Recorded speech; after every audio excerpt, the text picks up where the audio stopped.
Good morning. Happy Monday. I am so excited because today I have a special guest, and it's actually the first installment of coffee chats in a while. You guys, it's been kind of on hiatus between like moving platforms from Instagram to Patreon here. And, the end of summer is always a really busy time. And so I had spoken to you guys about how I was working behind the scenes to get some wonderful guests. And I'm actually super stoked because you guys know I've been showing you like behind the scenes on Close Friends that my last 2 weeks have been hell and I've had to pause my entire life. And this is a moment, KK, who I'm going to introduce you to in a second, was like, if you have to reschedule, we can reschedule it. And I was like, no, I need this. Like, I need this time. Is like self-love for me to just show up. And we basically, as KK and I jumped on the call, I was like, I'm hanging on by the skin of my teeth because like Nick was like pushing back. Like he was like, I'm going to be there. I'm going to be there as soon as I can to watch Quinny. Because as you guys know, I'm alone with Quinn. And, a lot of your mothers, what it's like when your kid falls sick from daycare. You have major existential crises and you wonder like, why do I even try and do all the things? And / why does society ask me as a woman and a mom to do all the things? So I'm in all the feels right now. It is a full moon in Aries. We are at the tail end, really the tail end of Libra season. And so today in all Aries, just themes and feelings and vibes, we're going to be really speaking to our journey around our courage and our bravery. And I cannot think of a better guest to really open your week up together with.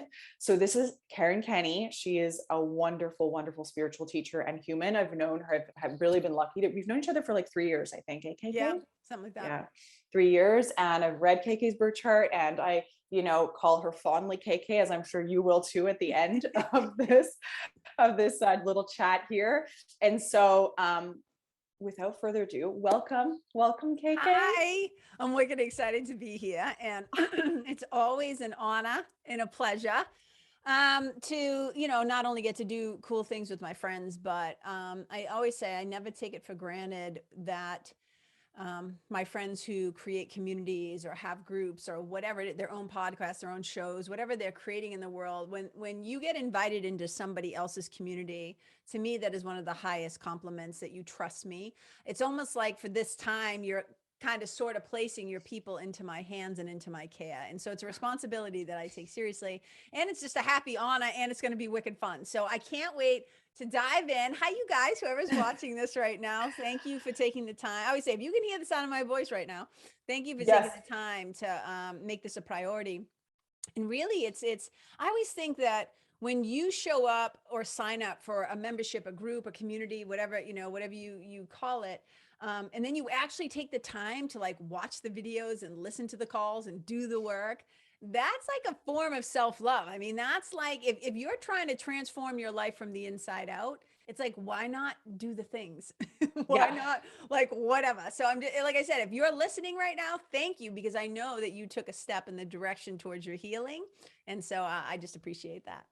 I absolutely love that tip that you just mentioned, because it's so true. Often when I press publish on all of the posts and the content, I just think like, oh gosh, I hope the girls have the time to listen to this week, because I know how much I've put into it. And I also know the time in such a busy life, and there is real that we have to kind of tune into the thing we've signed up for. And oftentimes that is kind of an issue, right? Where we're like, hey, I'm going to do this, but then we don't necessarily hold ourselves accountable all the time to show up and do all the work. So that's a very interesting gap. Well, I think it is. And time is like, it's so interesting. I'm like, if you don't have time to listen to this, but I can see that you're posting on, like Instagram or it's everything is about, I always say to people, look at your calendar, look at your schedule, right? And not just what you put on there, but what you actually, if you actually follow it, right? And then look at your checkbook, look at your bank account.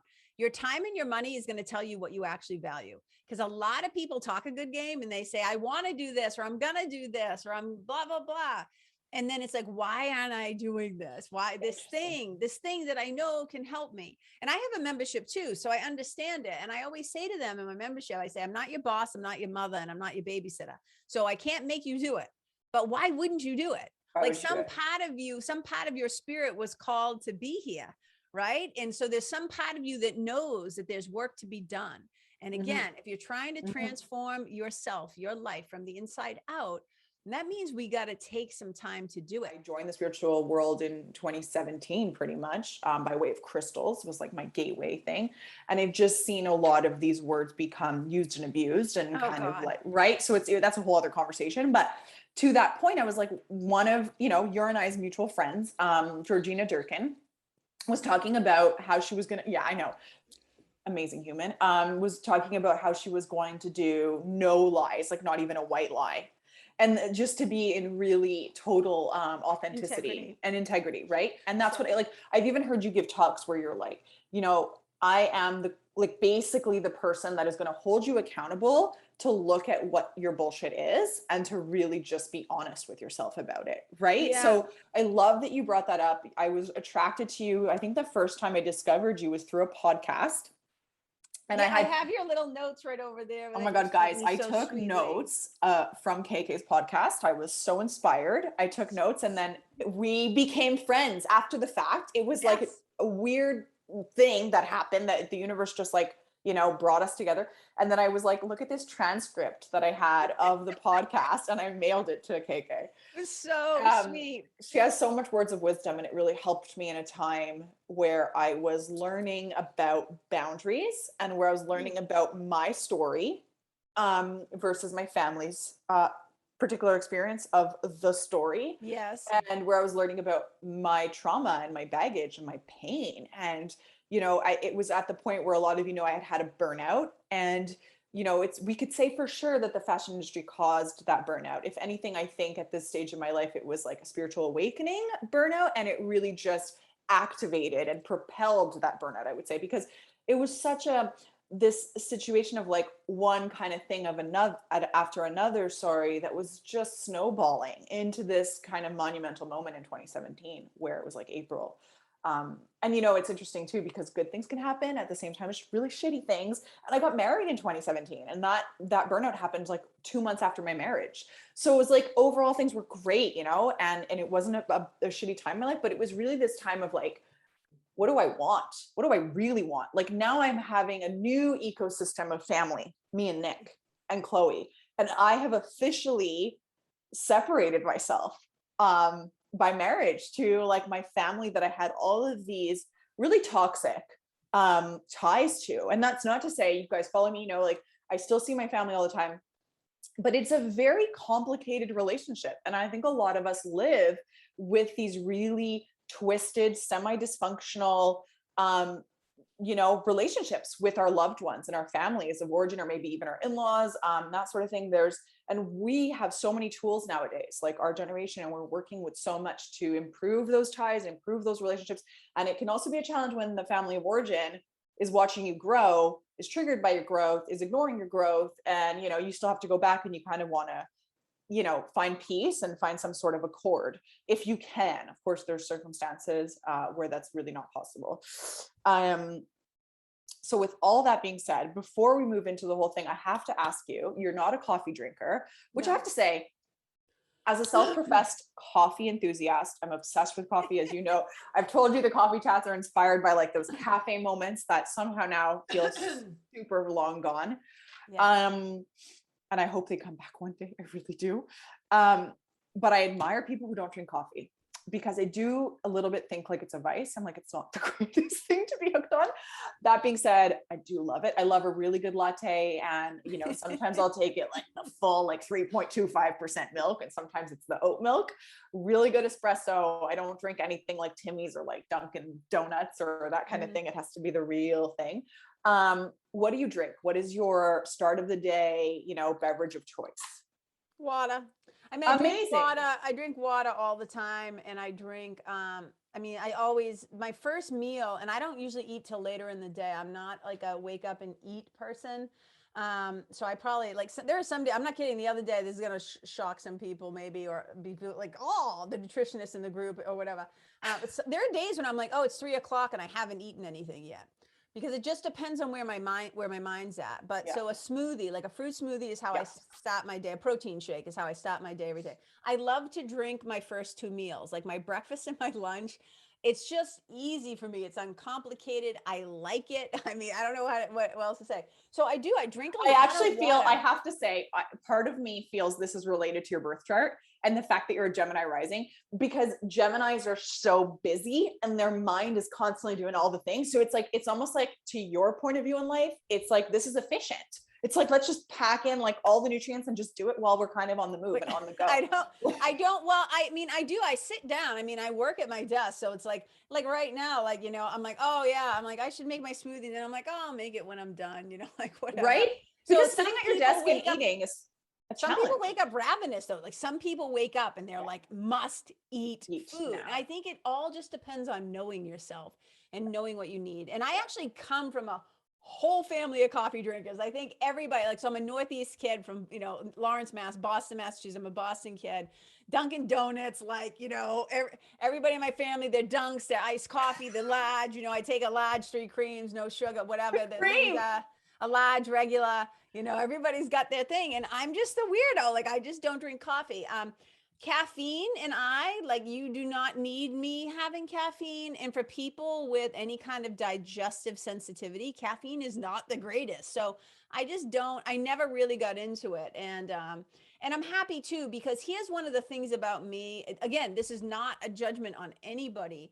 I don't like to be beholden. Like when people say to me, don't talk to me till I've had my coffee. I just think like, that's so weird. Like, I don't want to have my mood, how I show up, how I speak to others, how I behave to be dependent on a chemical that is not in origin, right? Like not come with me. So, and I just think when I watch people, my friends who try to quit coffee and the suffering, they're like, the jonesing and the headaches and like all this stuff. And I just think, okay, but then I know all these triathletes, these professional triathletes who are like, I could not do what I do without my caffeine. And I'm like, hey, to each his own. I'm not judging anybody. You know, it's just not been something that that, you know, attracted me. And I know when I was a little kid, a little kid, like a toddler, I used to love to go around the house, and like my mother and my stepfather, they drank like always was, my father tended to drink black, but my mother drank like coffee with cream and like however many sugars. And there would always be like a little left in the coffee cups on the table. And I used to love to chug the sweet, like sugary. like get that little hit as a kid. But yeah, no, anyways, that's a long story. Quinn and I like go around grabbing I went this morning and he's like at the stage now, which kind of makes me like my soul sing. He's like, coffee. Like he knows when we get in line at my favorite shop now. He's like, coffee. So he'll, like, you know, it'll be interesting to see if he grows up like, but some people like, and my sweetie too, he's not a coffee drinker either. Some people though, it's such a physical thing because of the smell, the taste, really what it's about. Let's get down to it, because this is really what everything is about we're talking about today. So it's an interesting jumping off point.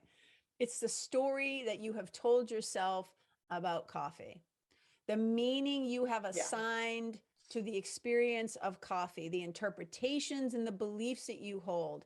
This is what makes coffee to you. I have a totally different set of stories around coffee, so it's not appealing to me. For you it is. And it kind of goes into when you were talking about difficult families and siblings and this and this and this, because it's all about the meaning we've assigned, the stories we've written, the identities we've created. And we can do it with human beings, we can do it with objects, we can do it with places, we can do it with trauma, we can do it with whatever.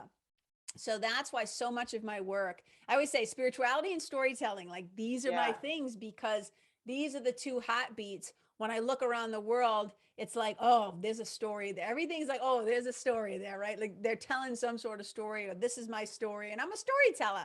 I love stories. But there's a difference between the internal stories that of the meaning that we've assigned to things, and then just going on stage and telling a story. That's a different kind of a thing. So we can get into that or not, but anyways. So interesting. Okay. Let's touch on that a little bit. Can you touch on that a little bit, just to kind of clarify what the distance is between the story that you outwardly evoke and that you share versus the dialogue story that's happening from inside? Yeah. So, you know, on my homepage of my website, the first thing it says is everybody's got a story to tell, And telling stories is a fucking blast until your stories start to tell you you're not good enough. You're not whatever enough. You're not lovable. You're not worthy, whatever. So there's the internal story, right? So for those of you who don't know me, I'm a spiritual mentor. Yes. I'm a writer. I'm a speaker. I'm a storyteller. I'm a podcast host. I'm a gateless writing instructor. I'm a yoga teacher, blah, blah, blah. There's a bunch of things. I do a bunch of things, right? But so the heartbeat of my journey, right? So the kicker, everybody's like the inciting incident of like, everybody's like, when did your spiritual journey begin? I'm like, well, I think it began the second I was ensouled. As soon as I was like, an idea in the mind of God, that's when my spiritual journey began. But here I am on the planet at 12 years old. My mother is brutally murdered. Okay. So I had a story about that for a long time. I felt like a victim, right? All these things that had happened to me, and I had all these stories of my victimization. That's very internal story. Okay. Now that time has gone on, I've had time to process and grieve and deal with my trauma and do healing work and blah, blah, blah, blah.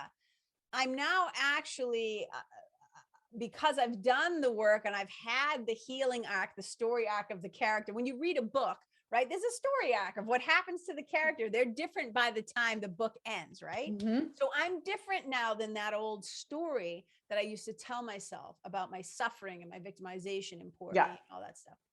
But now if I go on stage, I can use that story to help others because it's no longer a story of being a victim. I have some wisdom I've gleaned. I can talk to them about, that lowest point. And then I can talk. It's like Rocky running. I don't know if you guys, the movie Rocky, when he's running up the stairs and he's at the top. Yeah. I always say if Rocky had stayed in the meat locker punching like sides of beef, that would not have been an interesting movie. It's when he starts that arc to the resurrection, when he starts to rise. And now he's like, even though he loses, think about that, you guys, he didn't win that fight. Everybody loves that movie and he didn't win that fight, but he still was a champion because he had overcome so much and he changed. So exactly. The external story now that I can tell, I can reflect back on that old stuff. But so many people get stuck in the internal stories of, I always say, so here's what happens. We have experiences in our environment, and your environment, your earliest caretakers. So the imprints that get put on us, the conditioning that gets put on us, the indoctrinations that get put on us when we're a little kid, they're still being acted out in most people's adult lives. So people will say to me, so you don't work with children? You only work with adults, when they're trying to figure out like, who's your ideal client, right? Whatever. And I always say, well, technically I work with little kids. Yes. I work with little kids with wounds and stories who are trapped in adult bodies. Yes. That's really what I'm dealing with. Yeah. So your earliest impressions, you are being formed and shaped from like zero.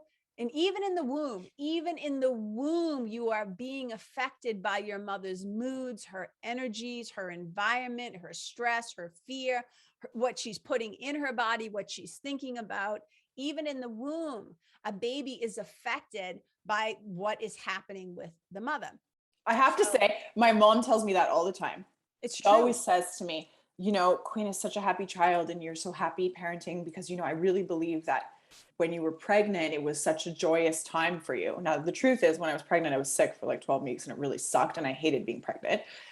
But I have to say, sometimes I feel like that's a little bit of like a bypass when she says that to me. I'm like, yeah, it could be true. And I know there's been studies about that, but it's also that I've done so much work on myself. And my mom, from our relationship, she's not capable of saying, you've done so much work on yourself and you were a fantastic mother. Right?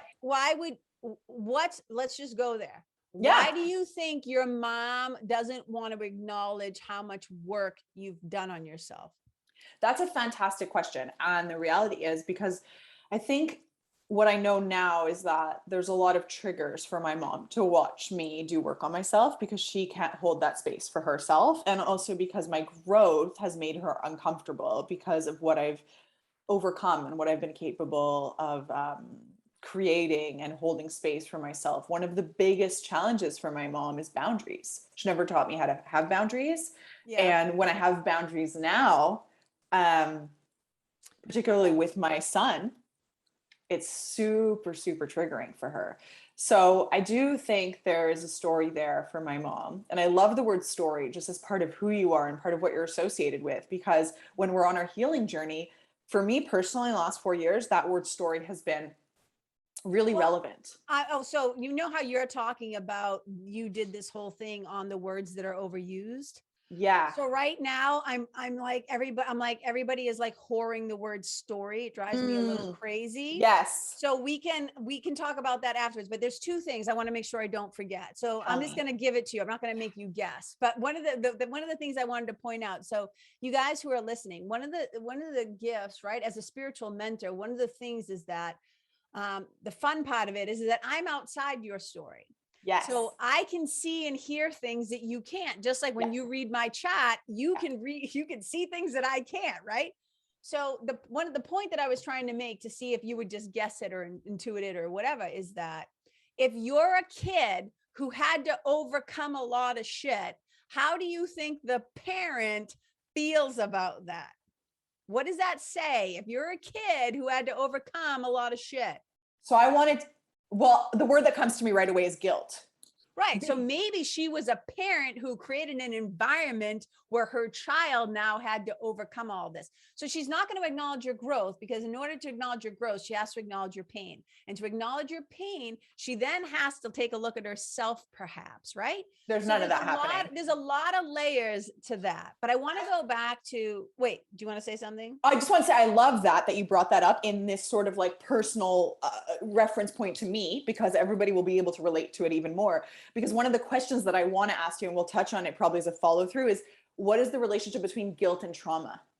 And I really wanted you to explain a little bit about that, because I think that probably to my experience and probably to the way that I've had to overcome certain things and the way that I look at people, um, and read charts for people, and I look at eighth house energy, which is very associated with Pluto, which is trauma and crisis and healing crisis. And the eighth house is other people's shit.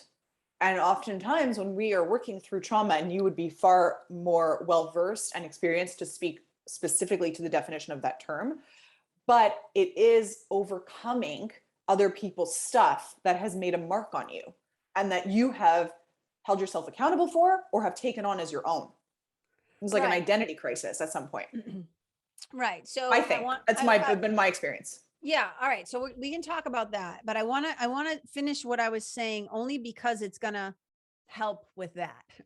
So Perfect. basically what happens is we have a set of experiences, right? In our environment, in our earliest environment. So your earliest caretakers, whether it was an aunt and uncle, you lived with your grandparents, you were a foster kid, you were adopted, had your origin family, it was whatever, your siblings. So just think about your environment as a child from 0 to 8. So Aristotle used to say something like, it was either Aristotle or some other old thinker, and they would say, give me a child until he is 7, and I can basically tell you who the man is going to be. And another guy used to say, give me a child until he is 8, and I can own him. I can own him. So in those earliest years, what's happening, we're having in this environment, and we're having all these experiences. And then what our little minds do, and when you think about this, people, our brains are not even done forming until we're like 22, 23, 24. So we're still kind of like knuckleheads in some ways. We're emotionally immature. We don't have like kids at 8 can't analyze, right? Somebody does something mean to them, they just start to cry. They don't know how to understand what's going on. When maybe then at 12 or a little later, they'll go, that wasn't nice, you're being a jerk. But in the younger years, they can't even make sense of it, right? So everything becomes so personalized. It's like, if mommy and daddy, here's another thing, if mommy and daddy don't love me, if mommy and daddy are sexually abusing me, hitting me, yelling at me, telling me I'm stupid, whatever, when we're that age, there's multiple things going on. But number one is we never write the story of it's not my fault. We always assume blame because they're the adults and they're like our heroes and they're the ones we look up to, who are supposed to feed us and take care of us. So it's easier to make ourselves unlovable than to make them wrong or bad. Right. And so it's like, absolutely. it gets really internalized. So basically things happen, experiences, then we have interpretations. We assign meaning to what is happening. And we are meaning making machines, and we have all these interpretations. It's why siblings can grow up in the same house, but have totally different experiences, because we're all doing our own meaning making. Okay.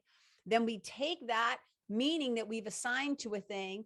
Oh, well, daddy hit me, so I must be bad. No, your father's a fucking drunk. You know what I mean? It's like, but we don't have that capacity. Then we start to create beliefs and stories around those interpretations.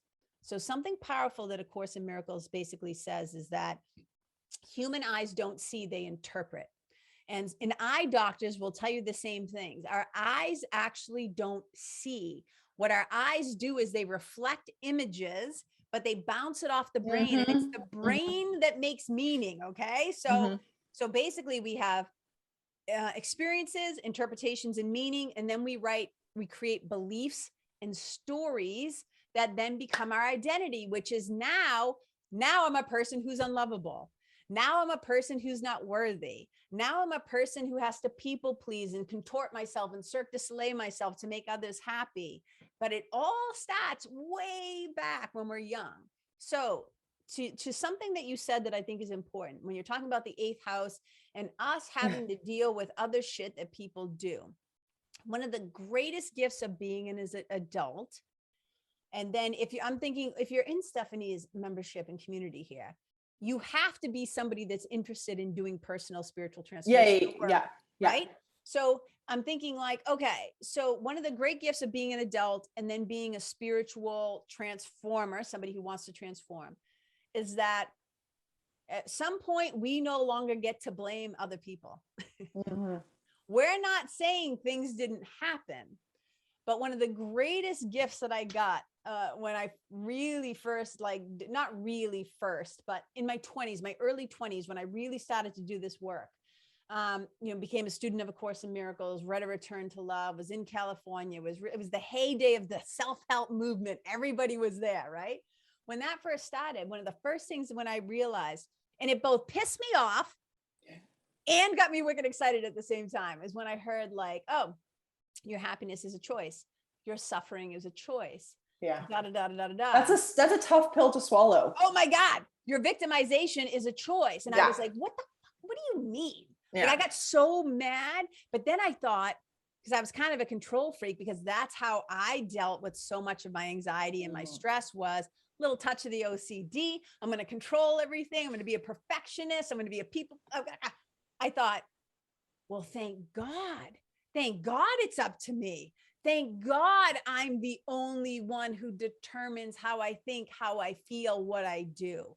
Like, that was a revelation to me. Yeah. Interesting. It's such a beautiful thing. Like, just, we were doing The Artist's Way in part. And that was one of the books that I read at that time. Julia Cameron had just come out. And it's really interesting because one of the things is, how can you turn something that was basically condescending or negative in your life into a positive affirmation? And that's a little bit what you're explaining right now. Yes. So I know I'm interrupting. I don't mean to be rude, but Mary Oliver, the great poet Mary Oliver, has a beautiful poem. And she said, it's a very short poem, but in it, there's these lines. And she said, somebody I loved once gave me a box of darkness. And then she says, it took me some time to realize that this too was a gift. Yeah. So I use that as a writing prompt often for, writing retreats and things like that. When I say to them, and every person on the call, I always say to them at some point, it's like, I'm fucked up because my mother did this, or my father did this, or my siblings did this. And I'm like, yeah, but if we're going to blame them for the bad stuff, you're also this amazing, incredible soul. So when you said, we're saying, 2017 and the breakdown, and it was too much, and like, da, da, da, da, da. There's an old saying that says, shit happens, so shift happens. Shit happens, so shift happens. So it's like, sometimes we're being broken down into that primordial soup of the cocoon of the caterpillar. So something else emerges, right? So I always say, I'm not this way despite what happened to me. People always say, like, oh my God, I can't believe you turned out so good. All this shit, like the trauma in your early life, like, how is it that you're so normal? I'm like, well, I would question normal, but I always say, I'm not this way despite what happened to me. I'm this way because of what happened to me. yes. Yeah. And I so think what that's a one of gift. what a gift. That's one of the fundamental principles too of, the 11th House Cafe and this community. And it's, you and I definitely see eye to eye on that and it's growth that has got me to the place where, just as major Scorpio energy, which is very much eighth house energy as well, and just Pluto and Mars is like, even if you've done a tarot reading with me, it's like even the most like daunting of spreads is like, let's look at this as an opportunity for you to embrace the challenges and not feel defeated. And how can I support you through that? Because the changes are happening, I definitely believe, for us. And it's also just in my Sag rising vibration is like, let's spin this positively. How can we make this the glass half full and even overflowing kind of thing? Because it's not going to do us any good to continuously beat ourselves up and beat everybody else up around us. And there's so many people constantly living in their ego and living in that world when we are in this playing field of like this 3D sort of world, and the abuse that people are just kind of unleashing left, right, and center on themselves and on each other is kind of like, those are really intense waters to navigate, and it gets more challenging as you're working through your stuff, right? Because you can also pinpoint the people who trigger your stuff and who are part of your stuff and all of that. But I want to ask you to talk to us a little bit about your definition of trauma. And are there like variations of trauma? Are like, is there sort of levels of trauma? Like I think when a lot of people think of trauma, it's like, oh man, I don't think I have trauma because it had to be this really intensely, like my mother was murdered kind of situation. My husband lost his father when he was 16, really tragically. That sort of situation. What does trauma, like, is it categorical? Can we maybe resonate with some of your message and feel like there's an element of trauma, but maybe we weren't abused? Maybe, we didn't feel like, our family of origin was rejecting us. What does that look like? What's the spectrum? Well, I mean, a couple of different things. So number one, that trauma isn't just what happened. It's what didn't happen that should have happened. So let's say, you did have an abusive father. Sometimes the part of the trauma is, or mother or whatever, sometimes the part of it is the trauma that this awful thing is happening, but also what didn't happen. It's like, so after my mother was killed, nobody talked about it. So it wasn't just the awful thing that happened. It's what didn't happen that should have happened too, which is nobody talked about it. Nobody told us, what was going on. We didn't understand. It was literally like my mother disappeared overnight. So trauma isn't necessarily, a lot of people think about trauma as like the event, like this is the bad thing. So is that, sorry, I just want to say, is that also speaking then to people's varying coping mechanisms to the trauma? Well, yeah, but that's that's what I'm the about point? to say. Well, part of it is also, it's not just the event that happened, right? It's the meaning and the stories and the interpretations that we make about the event. Because when you think about it, the murder is not still happening now in 2021. The way that I could re-traumatize myself is if I keep thinking about it. I keep thinking about her suffering. I keep thinking about the brutality. I keep thinking about her poor body, and all that. It's like, oh my God. So trauma isn't just like the event itself. It's the meaning that we make about what's happened. And I would just say to people, number one, I have had a lot of trauma. I am not a trauma expert. I am trauma informed. I do my own work around trauma. I'm constantly learning about trauma. But I would just say, if you're alive on the planet right now and you've just come through a pandemic, you've got some trauma. Like, I hate to say it to you, it's like trauma isn't like, and people often say, like, even in marketing or branding, or when they're, doing their work out in the world, they'll be like, but I don't have some big traumatic thing. And people always say, like, I don't have a dead mother like you do. And I'm like, but was there ever a time when you felt like you didn't belong? Sometimes I think, KK, to your point, it's harder when it's a little more vague. And the pandemic really, not harder, but it's a different type of challenge, because the pandemic really makes me realize that, because I've been navigating the pandemic, as we all have, Sure. in Canada, from my point of view, we've had a zillion fucking lockdowns and people are angry and sad. And I'm experiencing it firsthand right now. And I'm like, nobody knows, or people aren't self-aware enough that I've kind of crossed paths with to understand that they have pain and that they have trauma. And maybe they didn't lose someone to Well, no. COVID, Okay, but but wait. there's been, Let me just say this, because, and I know, again, I understand I'm interrupting, but I want to make a point that's really important. Up until a few years ago, I would not have labeled myself as somebody who has trauma. okay. So, because here's to your point about like, oh, you're going through a pandemic and you're not even aware. Here's the thing. You're not aware of your pain. You're aware that it's a pandemic. You're not aware of how it's you're affecting you, feeling. Yeah, it's how perhaps. it's affecting you. Right. I'm sensitive to it. Like I'm noticing it. I'm noticing your personality has changed. There's something wrong. Right. Well, so I mean, I guess what I'm saying is that for a lot of us who come from childhoods where, so one of the ways that they kind of look at people in their level of, let's say, trauma or terrible things, right? It's a thing called ACEs, and it's adverse childhood experiences, Okay. right? So capital A, capital Yeah. C, capital E. And they basically look at people's childhoods and they're like, do they have this? Do they have Yeah. this? Do they have this? And people who are prone to have a higher ACE score are also way more likely, like 50%, 60% more likely to have things like irritable bowel syndrome, autoimmune diseases, things like that. So the shit that happens in our earliest life, there's a reason why I'm going back to that though. When you are constantly getting pounded by adversity, by having to, I mean, one of my greatest things is I am so resilient, right? I'm an incredibly resilient person.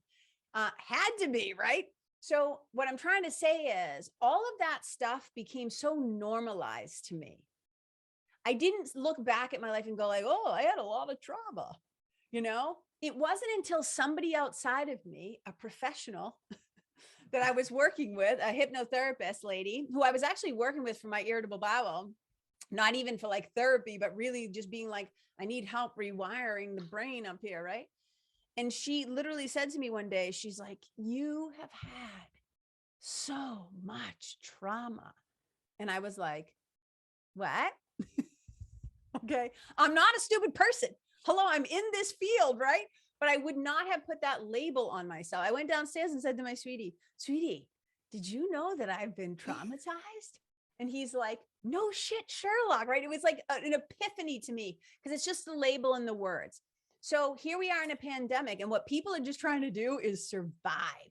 Nobody's sitting there like, I think I'm going to sit down and talk about my feelings. Like, I think I'm going to journal about how today everything feels overwhelming. And, they're like, Well, I think that would involve also a certain level of self-awareness at some level, but yes, you're right. Also, when you're in it, you and I, like, I relate to everything you said. I also have IBS.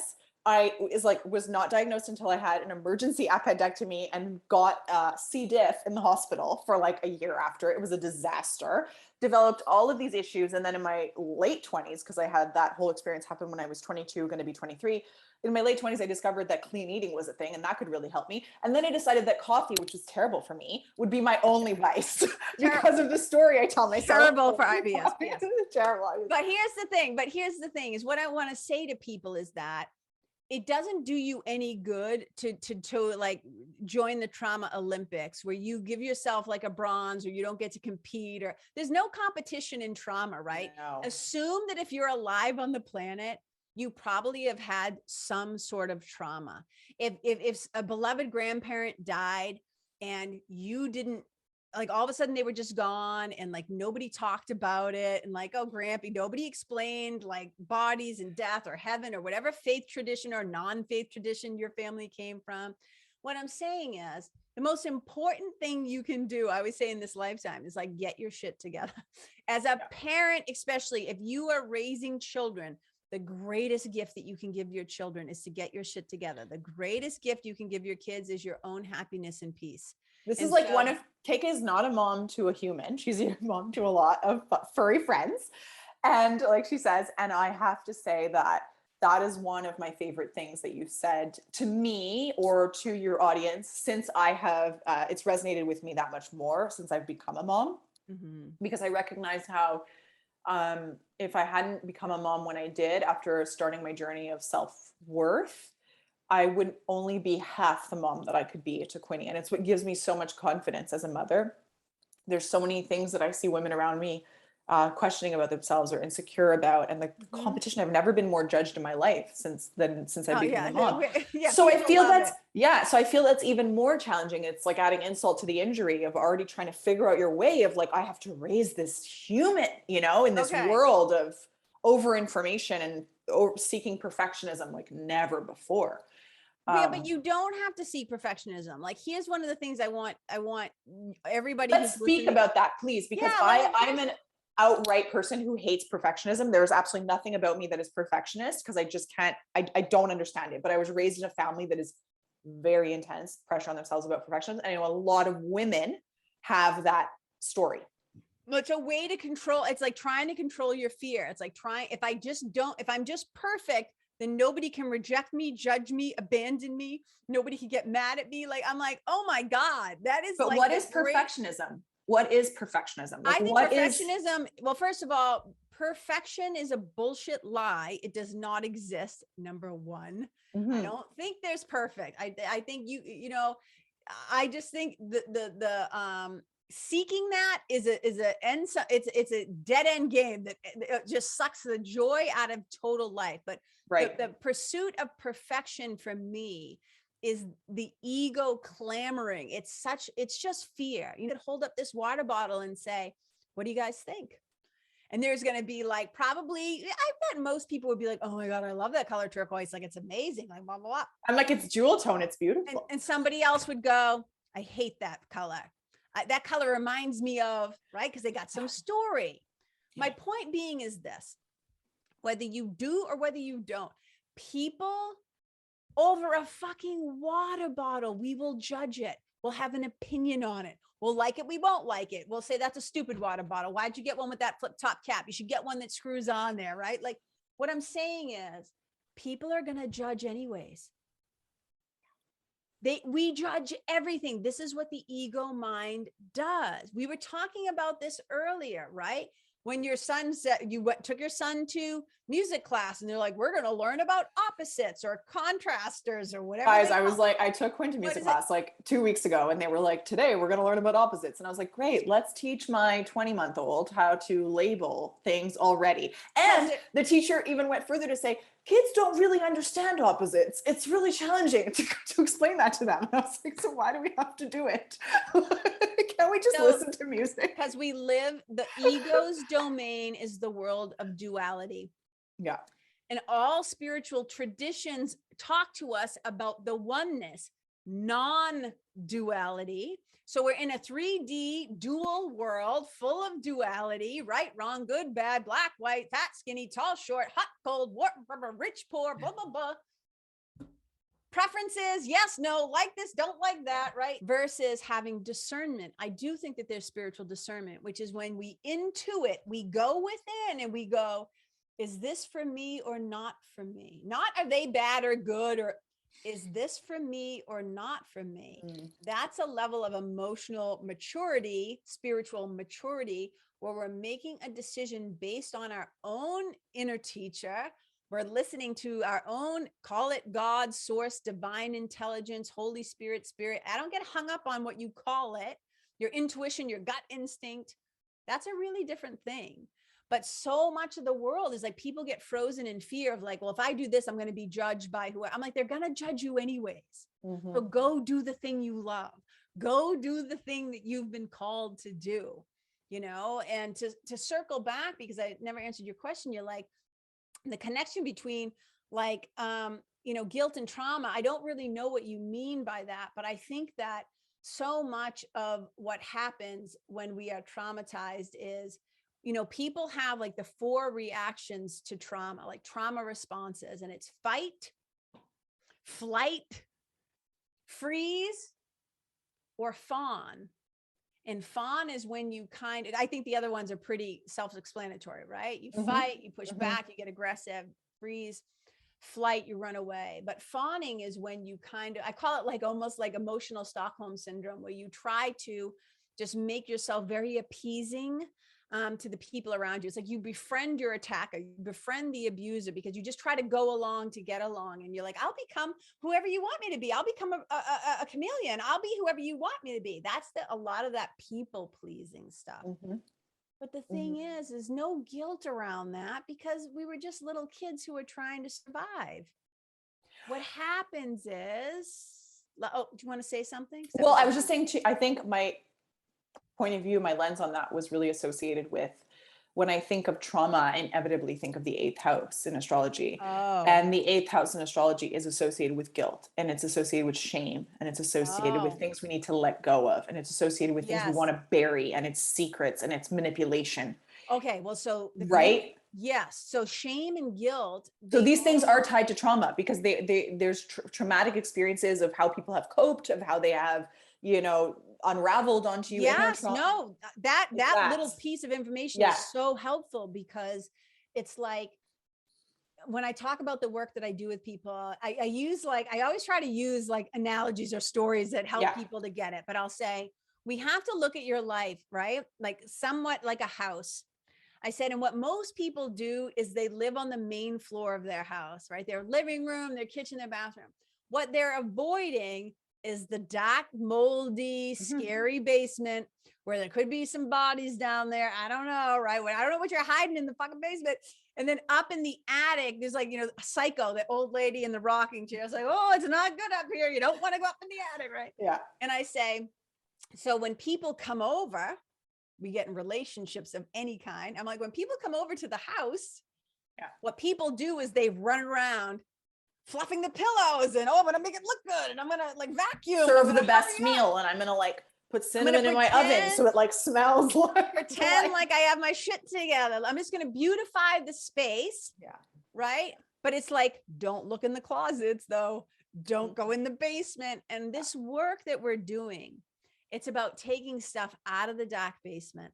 And I'm like, and out of the attic, the dusty attic. And I'm like, look, we don't just stop in the living room. We haul that shit out on, not even in the backyard. We haul it into the front yard on the lawn where the sun can hit it, because things can't, you know, things can breathe. When I think about like mold and fungi, I'm like, they love these dark basement places, these places where we just hide things and stuff things. But when we bring the darkness to the light, it cannot help. As soon as we put light on it, which is awareness, recognition, ownership, this is mine, this is not mine, right? We shine a light on it. It's just, that's when the healing begins. And I think that like when you're talking about the eighth house, the other thing I want to say is, you know, there's a saying in 12-step programs like Alcoholics Anonymous, recovery programs of all time, and they say you're only as sick as your secrets. Yeah. So the thing about shame is once you share with somebody, and this is the key point, somebody's safe. You know, Brene Brown says, there's a bunch of people, I'm paraphrasing, but she basically says there's a bunch of people who do not deserve, they have not earned the right to hear your shame story because they are not fucking safe. So when we tell these stories, when we find a safe place, you know, I have a 4-step process that I use in my own work called Your Story to Your Glory. And the first piece is tell the story. Yeah. So we can just tell it and be done with it. Not so we can ad nauseum, poor me, victim loop. But you want it to be heard by somebody who has the capacity to hold the space of suffering, and to hold a different mindset, to hold the vision of you as you really are, as one of God's kids or a part of the universe or part of the perfect oneness, right? Because me meeting you in your level of trauma is that not actually helpful and not how we heal.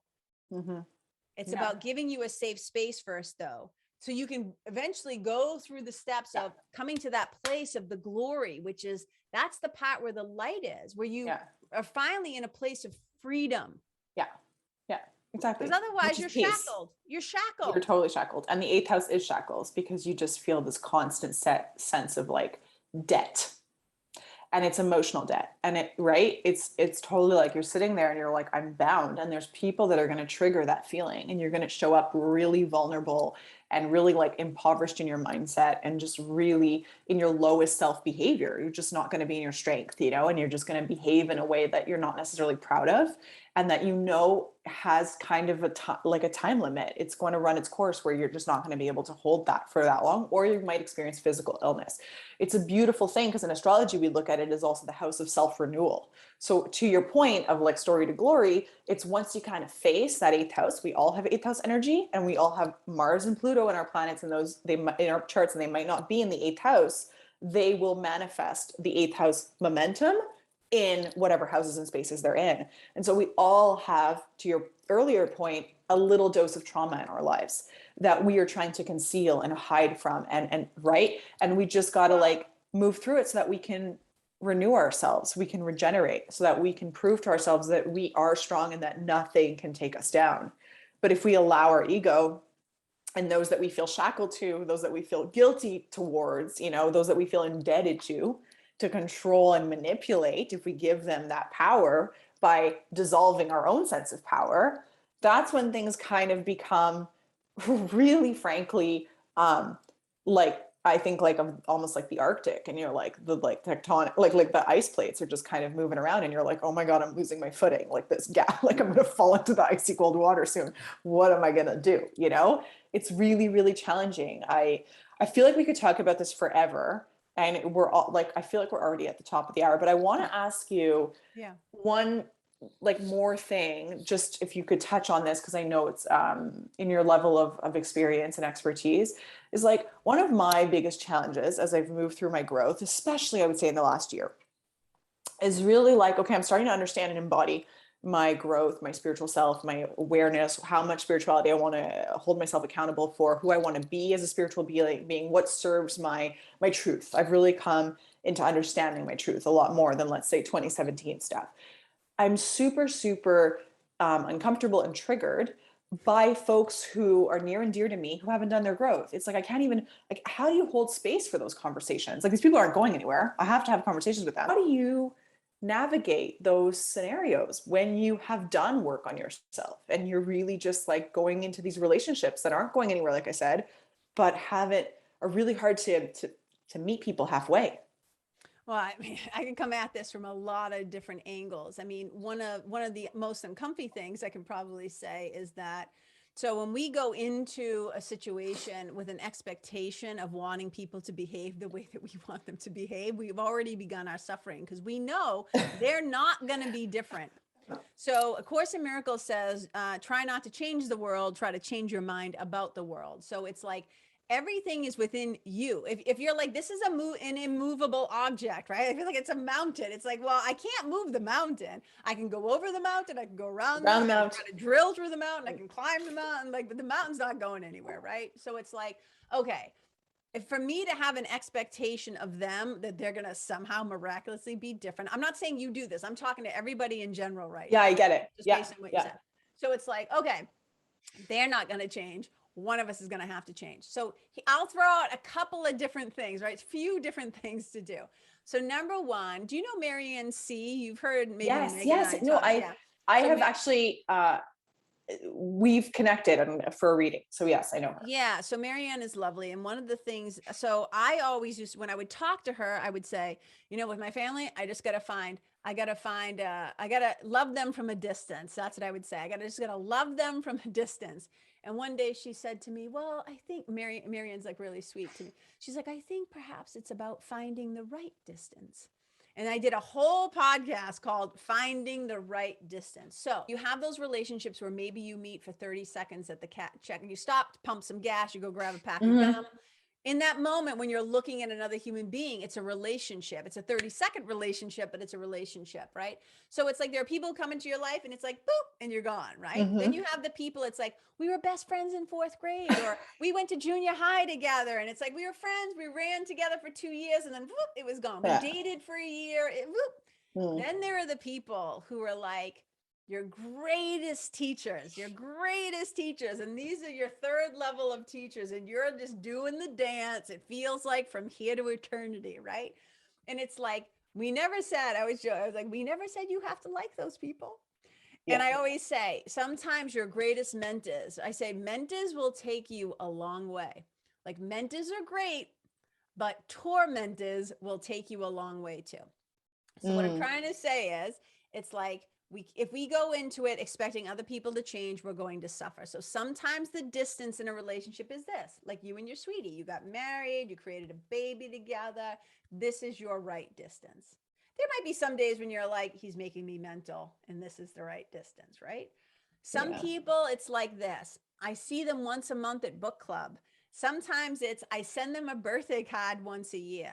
Some people in my Yeah. life, this is the right distance. I never talk to them again. I'm not never talking to them again and holding a grudge and holding a grievance. Yeah. Because you can have a miracle or you can have a grievance. You cannot have both. Yeah. So sometimes it's just negotiating and finding the right distance. I love that. Yeah. That's number 2. So it's just like, okay, I can do this. But also it's like one of these things where let's go to the compassion route. Let's go to the story route, right? This is what helped me to forgive the guy that killed my mother. You are not actually in the present moment. You are living from your history, your past, your stories, right? We all do this. If you're patented, right? We do this with coworkers, siblings, lovers, parents, whatever. Somebody will start to tell a story and you're like, oh, I fucking heard this at the fucking we almost never just meet people in the present moment. And there's a line in A Course in Miracles. I'm totally paraphrasing. It's more like a statement or a feeling from A Course in Miracles that basically says, every time you do not drag your past into the present, you are reborn. You are reborn. So if you were to just meet people, and I say we can do it as simple as like, if I brought you guys into a room, right? Let's call it was like a ballroom. We're going to have like a gathering, a circle. And I pull out the chairs. And all the chairs are like metal. They're the foldy chairs. They clank together when you put them away at the end of the night. And I put the chairs out and I say to you guys, you've never sat in these chairs. You just walked into the room. And I say to you, what do you think about these chairs? Do you think these chairs are comfortable? Do you think these chairs are uncomfortable? And almost immediately, everybody's going to be like, no, they're hot. They're going to be cold. My ass is going to go numb. I hate these chairs. I'm like, you haven't even sat in the chair. Yeah. They know nothing about their experience of this chair, but they show up with all their stuff about the chair. So are they having a present moment? Because here's the catch. This is why I'm doing all of this gymnastics to get here. Healing only happens in the present moment. Yeah. That's beautiful. I love that. Easier said than done, I will say, to kind of play like a level playing field. It's much easier said than done to say, remove the emotion, remove all the stories, remove the years of bullshit and of having to be made, like kind of emotionally abused, that sort of thing. And just go into a situation neutral as if there's a lot of reprogramming that I still have to work on to show up like that. Yes. And it is, it's life's work. It's undoing. It is a life's work. It is the undoing. We don't really realize how much of our lives operate from the ego and from fear. Yeah. And yeah. if you are here right now in a body, it's because your ego is very much intact. Yes. So we all are trying to undo, not all of us, most of us, some of us specifically, right? Like your group, my group, spiritual teachers are here. This is part of our mandate and our mission and our message and our ministry is to be like, okay, to show that there just might be another way. I could see peace instead of this. I could so here, I'm just going to read from A Course in Miracles. The center of the book is like the workbook for lessons. Some of my favorite lessons from A Course in Miracles. Just listen to these little sentences. Lesson number 5, I am never upset for the reason I think. Number 31, I am not the victim of the world I see. Number 34, I could see peace instead of this. Right? It says, and then lesson 281, I can be hurt by nothing but my thoughts. Yeah. 284, I can elect to change all thoughts that hurt. I need to read those all before I step back into my family home, like every single time. I need to write this down. So listen to this. This is very powerful. I can be hurt by nothing but my own thoughts. Yeah. It's so true. I can elect to change all thoughts that hurt. The reason why we don't, and the reason why we go into these patterns is we are getting something from that dynamic. Whether we get to be right. I usually say to people, what do you think you're getting from this kerfuffle you're always in, this thing? What are you getting from it? And people are like, I don't know, I'm not getting anything but suffering. I'm like, nope, you're getting some sort of reward, as fucked up as it seems, right? Yeah. So it's like, so when we really look at this, the reason why we stay in the victim loops and these loops of dysfunction is because we actually don't want to give it up. It all lies within me. Yeah. It lies within me. So I'm not at the mercy of other people's shit. I don't have to have my buttons pushed. I don't have to get triggered. I don't have to play into the conditioning of the ego world. I could choose peace. I could choose love. I could choose spirit. I could choose. Yeah. And I will say, as simple as it sounds, it's very freeing to have those thoughts in a challenging moment. You just really, you're able to like emotionally, mentally, like physically walk away from a situation, even, at different kind of moments, and you're in that exchange, you're experiencing those three things. But it's really interesting, and I feel you've shed so much light on the growth that I still have to do. When you go into those situations, it's like that part of you that's like, I'm one of God's kids. I know exactly who the fuck I am. Nobody and it's not about defensiveness. It's in fact, it's in my defenselessness that my safety lies. I know who I am. I know who I am and to who I belong. So when I step into this shit show circus, I don't have to get on the elephants. And I don't have to run around with clowns. I just walk in and I go, interesting. I'm like, I don't have to engage, right? Yeah. Thank you. Thank you. That's been so helpful. It feels like it was like a little personal therapy session with KK. And to everybody who's listening, thank you so much. It was so nice to be here. I'm sure you helped so many people. We're so grateful for you, KK. And there's so much that as we always do, we just kind of let the conversation go where it's going to go, which is, exactly your and I's two, highest selves and our guides working together in tandem. And I know that just so much of what you were saying, I was thinking of every member and just how much they're going to take away from this. And I know they're going to love this chat so much. And, tell us where they can reach you and support you and ask you questions and all of that. Yeah. So my website is just Karen Kenney, and it's KENNEY.com, KarenKenney.com. And then on Instagram, Facebook, all those places, it's at Karen Kenney Live, LIVE. You can listen to my podcast. It's called The Karen Kenney Show. You can just go find that. That's pretty much it. I'll link everything. I would say I'm easy to find. Link that all together for sure in the notes, that everybody can, not misspell your last name and find you and hopefully support you and just continue to listen to your wisdom and your teachings, because it's really, really, I think it's really critical, and it's been super, super helpful for me throughout my journey for sure, and continues to be, as you've proven today. Well, and it's so interesting. I was thinking the other day, I'm like, oh, I have a session with Georgie, and like, then I can have a session with you. Remember I reached out to you and I'm like, look, if you ever need anything, you can come have a session with me. I feel like me and Georgie, you know what it is, KK? You touched on it today. It's the survivor in me. I don't reach out to anyone for help. It's that part of us that insists on doing it ourselves, that resiliency. So here's something that's interesting. They say, chronic self-independence is a sign of trauma. I believe it. Totally. Like, it's textbook. Yeah. So it shows up in a lot of different ways. It does. So I love you.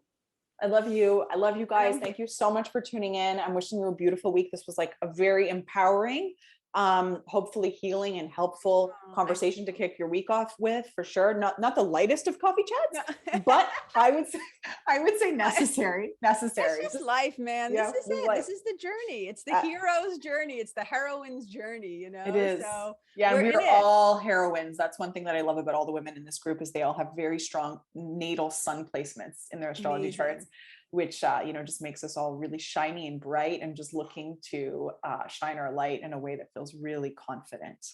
And I know that you've helped a lot of people today, and I'm excited that they sweetheart. discovered you. And we will talk very soon, loves. Yeah. Have a beautiful day. Let us know how you loved this chat. And that's it. Bye, love. Bye.